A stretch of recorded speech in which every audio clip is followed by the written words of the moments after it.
تاسو په دې ویډیو کې ګورئ چې یو مریض ته د کولونوسکوپي معاینه کیږي. کولونوسکوپي معاینه د مقعد یا د لمنې د لارې نه کیږي چې د مریض غټې کولمې پکې کتل کیږي. دا معاینه هغه چاته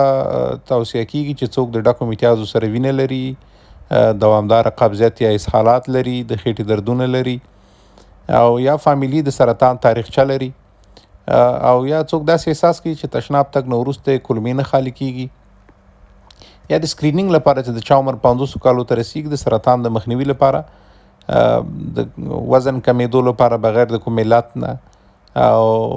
د کمخوني لپاره هم بعضې وخت دا معاینه توصیه کیږي. دې نه مخکې چې دا معاینه ورته وشي یو ورځ مخکې مریض ته دوا ورکول کیږي چې کولمې پاک شي، په سبا باندې دا معاینه ورته کیږي او ممکن نیم ساعت پورې وخت نیسي او د بیهوشي اخیستلو یا نه اخیستلو انتخاب د مریض پورې وي. مریض انتخابوي چې غواړي بیهوشي واخلي او که نه، خو په دواړو حالتونو کې مریض ډیر نه ناراحته کیږي.